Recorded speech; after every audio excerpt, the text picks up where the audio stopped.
Minnesota made a bit of a splash with Patrick Peterson. 1 year, $10 million.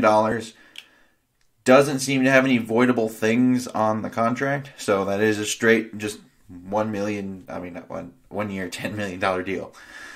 So what are we getting from a Patrick Peterson at the age of 31? And what I mean by that is the production equal to the name?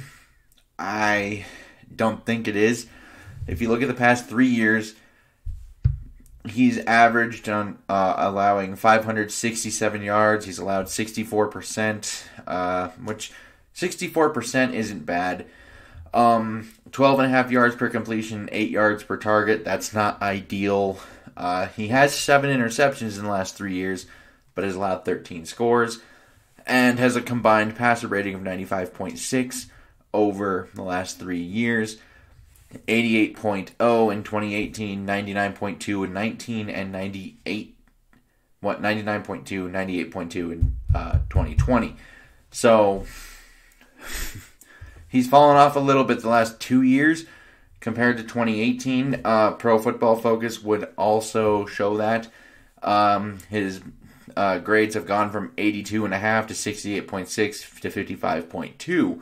And there's a lot of people that I feel like around Minnesota are going to look at these numbers and kind of go, this reeks of desperation because you needed a corner. Patrick Peterson, big name, production maybe not adding up to the big name at this stage in his career.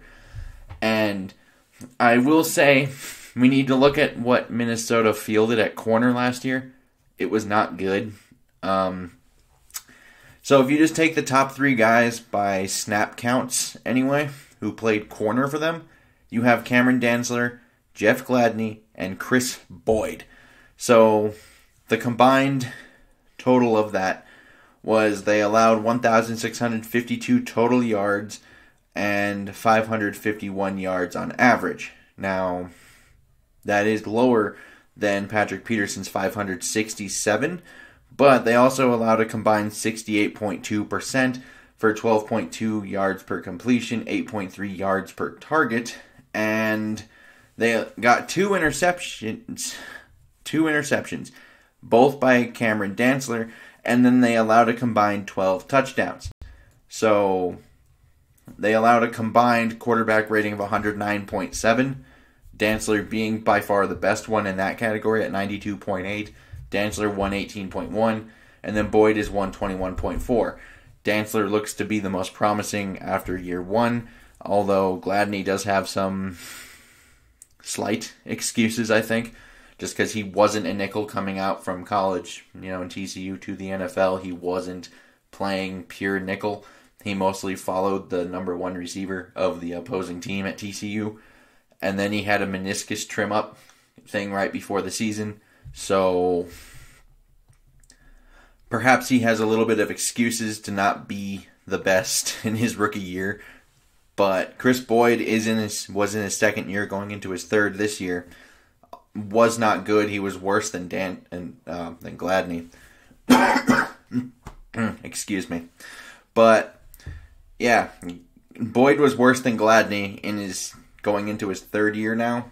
So that's a concern, especially since Mike Hughes can't stay healthy, the former first-round draft pick, who not getting fifth-year option. I don't think anybody's debating that, but it wasn't good. And then if you go to the without the Dantzler, so just the top 2 between Gladney and Boyd, they were targeted 127 times, completed 90 passes for 70.9%, allowed 376 yards on average, 12.5 yards per completion between the two of them, 8.9 yards per target, and then no interceptions, 8 touchdowns, and a combined passer rating of 121.7 when attacking them.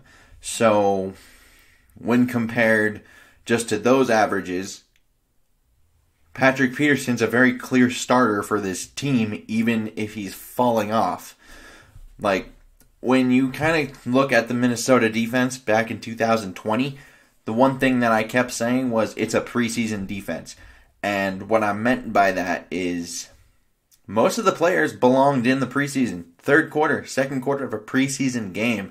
Some of these guys belonged in the practice squad. They've already cut corners. They aren't expected to bring back Chris Jones. And then Cordrea Tankersley was also cut. Tay Hayes, guys like that, already gone. And now we got Patrick Peterson coming in. Who knows what happens with Mike Hughes? Is this safe for the draft? Who knows? They could add another player in the draft, potentially, just to kind of like say, hey, you'll be the fourth corner, and Patrick Peterson's kind of here just for a year. You could possibly do that, but who knows? And if you just like their overall PFF grades, 70.9 for Dantzler last year, which is, once again, by far the best of any of the corners, including Patrick Peterson from 2020 here. Gladney had a 50.1, Boyd 55.8, which is pretty similar to Peterson's 55.2. So I do think he's obviously going to be a starting corner for this team, and I don't know if he'll necessarily be the number one. Depends on what Dantzler's looking like. But he should be the outside corner next to Dantzler with Gladney on the inside, hopefully having those two with a bump up in experience. And I'm thinking Zimmer probably is A, desperate for a corner, or B, thinks he can kind of see something in Patrick Peterson that he can at least somewhat fix. After all, we did see Terrence Newman play up until 39 in this scheme, but we also saw Xavier Rhodes fall off. So, who knows? But I will say one thing. If you look at their two big free agent signings so far, Dalvin Tomlinson, Patrick Peterson, all you hear about them is how great of people they are, their leadership, and, well, obviously their veteran presence. What's the one thing this team was lacking last year? Leadership and veteran presence. They didn't have players that knew what they were doing. They didn't really have people to lead. It was basically Harrison Smith and Eric Kendricks out there and hoping for the best. Now you're adding leaders to this team. Hopefully you're getting Michael Pierce back, and who knows what the Hunter thing is looking like, but if you get that back, this defense is at least starting to look like an NFL defense, which is good because it wasn't last season. It just was not. It was nowhere close to a competing NFL defense.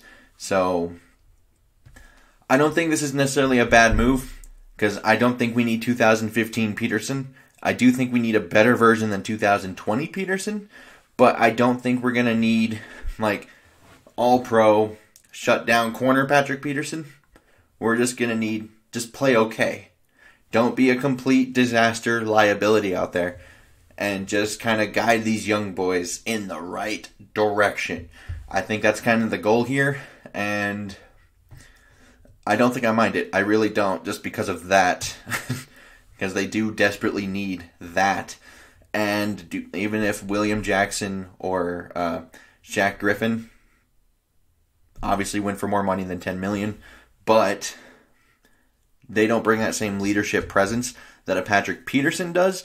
And when you have as young a defense that Minnesota currently has, that does factor in a little bit. So I know some people might freak out. I don't think I'm ecstatic, but I'm not like upset either. This is like, I think you might have overpaid for the player, like on the field, but I think this is more about a locker room veteran leadership kind of presence move for the most part, who should hopefully at least be okay. If he's not okay, then this is not good. But if they can get him to just be okay, which even if he plays like he did last year, he would grade as like our second best corner, basically, like for starting corners. Because I know Chris Boyd technically had a higher PFF grade, but I can tell you right now, Chris Boyd ain't it. Chris Boyd ain't it. And I don't know, I'd like to know what you guys think down in the comments below. Like and subscribing, super helpful. And until next time, I bid y'all adieu.